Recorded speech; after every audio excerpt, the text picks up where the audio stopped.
Hope is for pussies. I'm gonna keep it real. I did not care for James Gunn's Superman on my first watch. How can you even say that? I did not care for it, which is weird because I'm a huge DC fan. The Lego Batman games literally raised me, and I really wanted to like this movie. But this script at times is straight cock and ball torture, and not the good kind.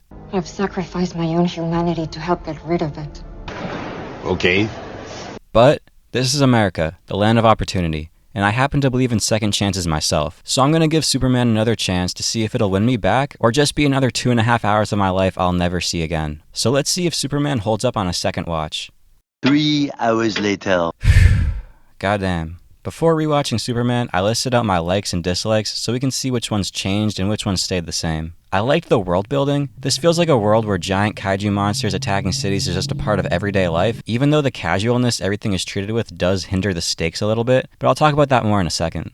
I also liked the banter. That's the one aspect of the dialogue I was totally on board with. And similarly, I liked some of the jokes. My favorite bit in the film is when Lex kidnaps Krypto and Clark turns into John Wick for a few minutes. And I like that Superman gets his ass beat a lot. They powered him down a lot here, which I think really fits for a younger version of his character. And finally, I love the casting. Both Albert and NoHo Hank from Barry have speaking roles in this movie. That's all that needs to be said. And all of these stayed the same on the second watch. Additionally, on my second watch, I gained a newfound appreciation for the plot structure. Not the plot itself, just the way everything plays out. I like how we just follow these characters for a week in their lives. It makes me feel like I'm reading multiple issues of a comic book. I also like the vibes. Superman is mostly upbeat and weird, which you expect for James Gunn, but it's still refreshing nonetheless. But I wrote down a few of my dislikes too. Can't win them all. 2, 1. Most importantly, the writing has a lot of misses. It's the exact opposite of show don't tell, which I would get if the film was trying to pander to a young audience, but that isn't really the case. It's mostly exposition, and on more than one occasion, a character will just outwardly say what their stance is on a specific situation with next to no prompting whatsoever, which is not how anyone has ever talked about anything ever. It's kind of like watching that insert OC dialogue on TikTok, you know what I mean? And I get it for Lex because he's crazy, but with everyone else, it makes no sense. I know I literally just said that people in this movie act like these crazy situations are just a part of everyday life, but that's because metahumans have existed for thousands of years in this universe. What cataclysmic event caused everyone to turn into walking exposition machines? I put your parents' message on to soothe you. He finds it soothing. The message was damaged in transit from Krypton to Earth. He's been studying him for years. He's developed over 2,500 fight moves for any situation. I know, Lex. I've sacrificed my own humanity. It's rare that people who love this movie will then turn around and shit on the Star Wars prequels for having unsettled dialogue, when it's probably more justified there.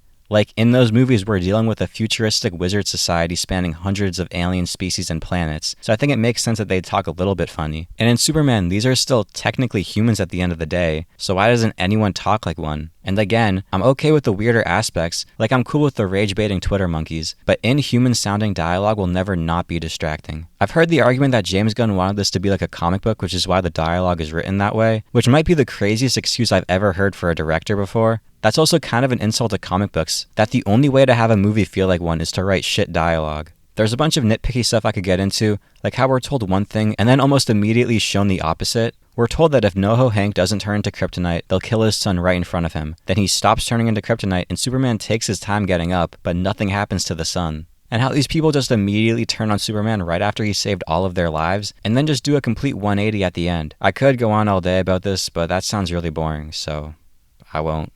Secondly, I feel like there was a big lack of sauce that I came to expect from James Gunn. I wouldn't say that the movie felt corporate, but no, that's actually exactly what I'm trying to say. There's an element of this movie that feels like it was made in a lab. I don't have any proof of this, but I just always felt like James Gunn was holding back a little bit because he really wanted the movie to be a safe success. Thirdly, I was expecting to feel a lot more hopeful leaving the theater, but I felt like that theme wasn't as front and center as it should have been. I mean, Superman kills a few guys, so that alone wasn't very hopeful of him, and I can't prove this just yet, but I'm pretty sure the superheroes in this movie kill more people than Lex Luthor does.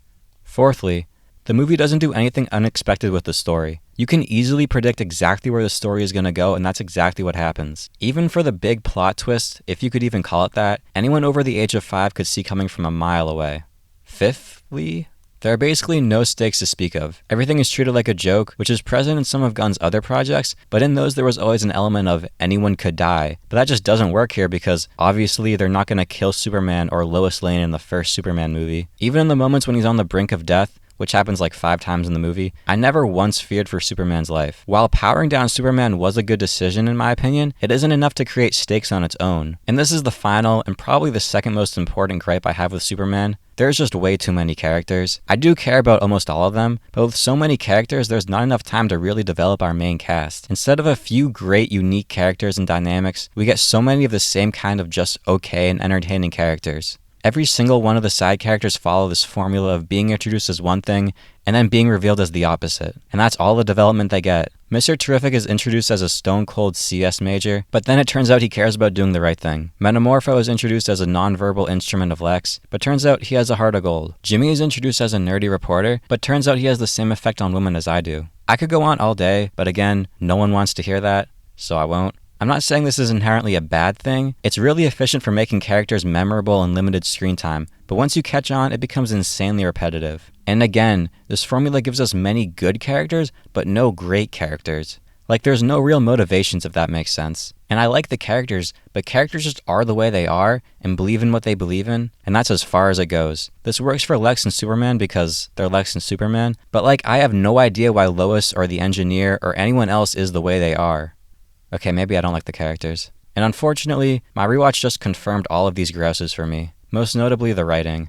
The speech Superman gives at the end about how he's as human as anyone is kind of ironic because it just makes me believe in the opposite of what he's saying, since I've never heard any human talk that way before, just explicitly stating their entire worldview and beliefs in this manner. I'm not saying that his monologue was unprompted. I believe he would try to change Luthor's mind about him, but the wording of his speech makes it sound like he's reading words off a pre-written script, like a politician or something. And it sucks because I was just shown 2 straight hours of this guy being the most believable depiction of this character I'd ever seen, but then they go ahead and fumble the rock at the 1-yard line. I really wanted a reason to like this movie, and I definitely like it more than I did before, but I just can't forgive the generational choke job the screenwriters were on. I'm tired, boss. You might think I'm trying to interaction farm, but honestly, gun to my head, I'd rather watch Michael Bay's Ambulance or Godzilla King of the Monsters over James Gunn's Superman. You what? Now, usually, a statement like this would destroy my credibility, although I never had any credibility in the first place, so I'm not losing anything here. Just all my dignity, self-respect, and the opinions of like my 200 subscribers. But before some of you guys get your pitchforks out, there's a silver lining I neglected to mention that I'd like to talk about for a minute. He's back. Recently, I watched a 1955 French horror film, Le Diabolique. I don't fucking know how to pronounce that.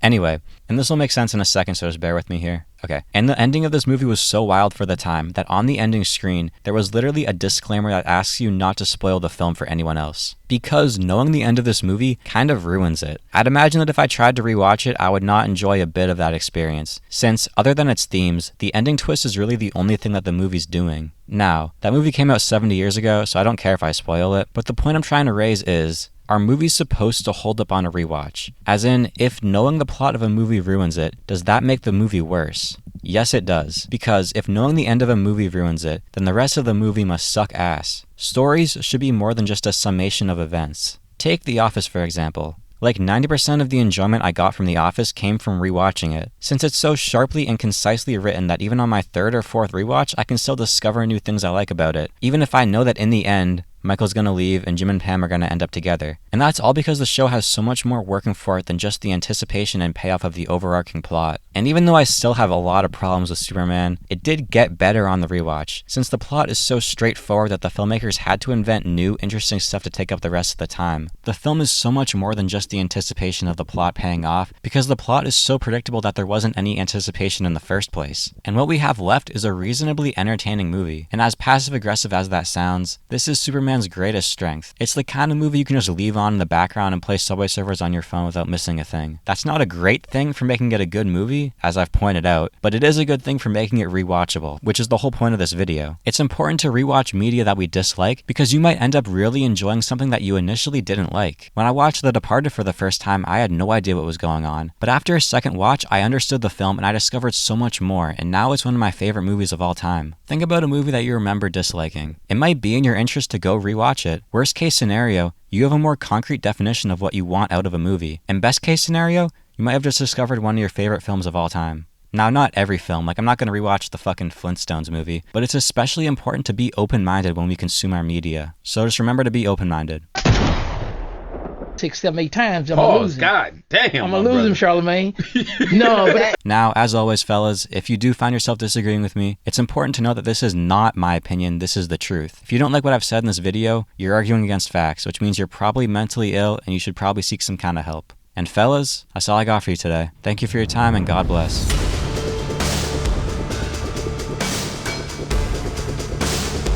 Thirdly, I was expecting to feel a lot more hopeful leaving the theater. Actually, this one's kind of stupid.